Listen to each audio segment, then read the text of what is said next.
मैं दारू के वजह से इस मार्ग में आया।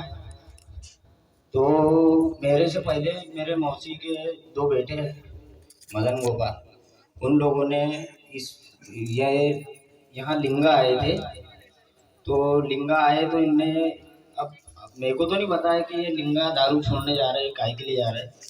तो ये सबसे पहले मामा जी के यहाँ गए। मामा जी के यहाँ जाने के बाद में ये लोग गए यमदे नाना जी के यहाँ।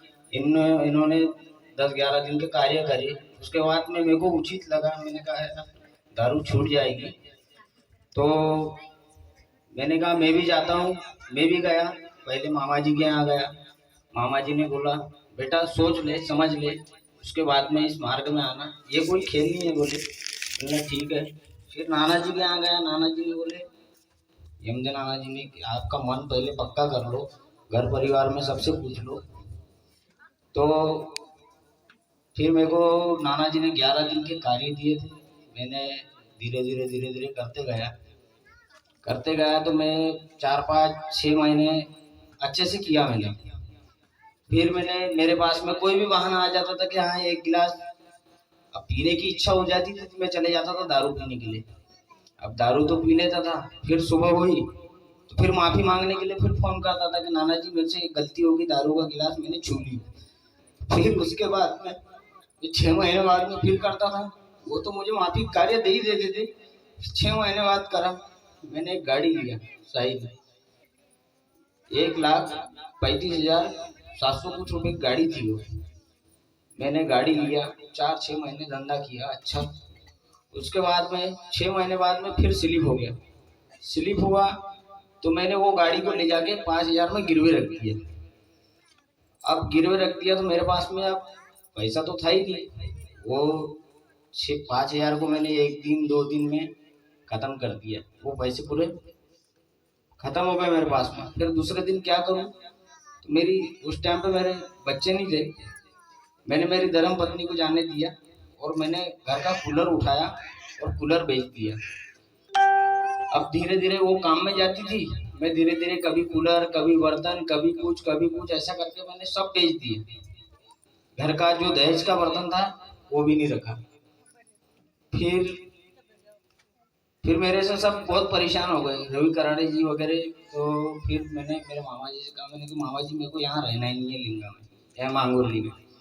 फिर हमारे मामा जी ने कहा कि देख बेटा तेरी अगर इच्छा हो तो आ जा, यहाँ यहाँ किराए से कमरा करके रहना। मैं आया लिंगा। लिंगा आया तो नाना जी से मैंने कार्य वगैरह लिए। और उधर मैं गिट्टी मशीन तरफ रहता था लिंगा में। तो मैं धीरे धीरे कभी कहीं स्प्रे करने जाता था, कभी कहीं मक्का काटने जाता था। धीरे धीरे अपनी लाइन बनती गई, बाबा कृपा होती गई मेरे ऊपर, लाइन बनती गई।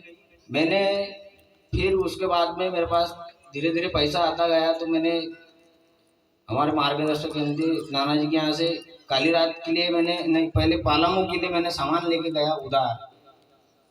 अब वो उधार तो मेरे को मामा जी की वजह से मिला, नहीं तो अपना तो कुछ था ही नहीं कि अपने को कोई 5 रुपए की उधारी नहीं दे सकता था, पहचान तो थी ही नहीं। फिर उसके बाद में वहां से मेरे मामा जी ने कहा कि चल तो बेटा वहां पे भी लगा ले दुकान। तो मैंने काली रात में भी दुकान लगाया। धीरे धीरे करते गया, मेरे को प्राप्ति होते गई, मेरे पास में पैसा आते गया। पहले मैंने एक जियो का मोबाइल था मेरे पास में जो 1400-1500 का आता था। फिर उसके बाद में मेरे मामा जी ने मेरे को एक मोबाइल लेके दी, 11,000, 15,000, 15,500। उनके बेटे को बाद में पहले मेरे को लेके दिए, मोबाइल लिया। 1 महीने बाद में मामा जी से कहा मामा जी गाड़ी चाहिए।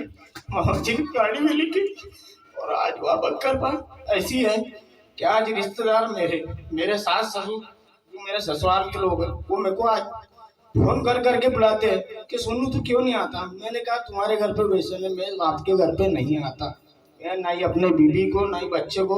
हाँ आपको जाना है आप जाओ, रात रुको ना रुको, आपको आना है आपके हिसाब से।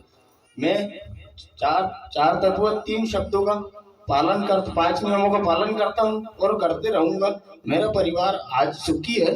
और मैं अभी संतरे की दुकान लगाता हूँ हाईवे पे। तो शाम के 6 बज गए थे मेरे को उस दिन हाईवे पे। तो शाम के 6 बज गए हाईवे पे, एक कार आई मेरे पास में। उसमें वो बाबा ने अच्छा बड़ा साफा और बहुत बड़े बड़े बाल थे उनके।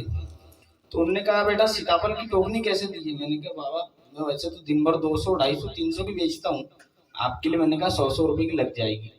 2 टोकनी दिया। 2 टोकनी देने के बाद में बोले कितने दूं? कह रहे जेब में हाथ डाले। मैंने कहा आपसे 200 बोला है, आप 200 दो, नहीं तो कोई बात नहीं। मैंने कहा फिर उन्होंने ये जेब में हाथ डाला, वो सुपारी टाइप रहते कुछ, ये रख ले बोले तू तेरे पास। मैंने कहा मैं एक भगवंतों को मानता हूँ, मेरी गाड़ी पे आप नाम देखो। वो बाबा को फिर भी समझ में नहीं आया। थोड़ी देर बाद में जब मेरे को बोले 2-3 संतरे दे दो मेरे को, तो मैंने संतरे दिया। संतरे देने के बाद में फिर उनने जेब में हाथ डाला, फिर मेरे को सुपारी देने की वो पूरे वो उसमें कुकू कुकू सिंदूर वगैरह में सब में भरी थी वो। मैंने कहा बाबा मैं एक भगवंतों को मानता हूँ और मैं ये चीज नहीं ले सकता आपसे। मेरी धर्म पत्नी बोलती है मेरे को क्या देख आज अपने बाबा ने कितनी बड़ी परीक्षा ली है। मैंने कहा ये तो मेरे को मालूम है, मैं अपने गांव में भी किसी से मतलब नहीं रखता हूँ। शाम को 6 बजे मैं अपने मम्मा जी से बात करता हूँ, और कभी दिन में इच्छा होगी तो मैं अपने मार्गदर्शक से बात करता हूँ, नहीं तो मैं किसी के लेने देने में न रहता हूँ। मेरे बाल गोपाल आज बाबा के कृपा से बहुत बढ़िया चल रहा है, और मैं चाहता हूँ कि मेरा परिवार सुख शांति नारायण के पास। इतना बोल के मैं जय घोष करना चाहता हूँ। भगवान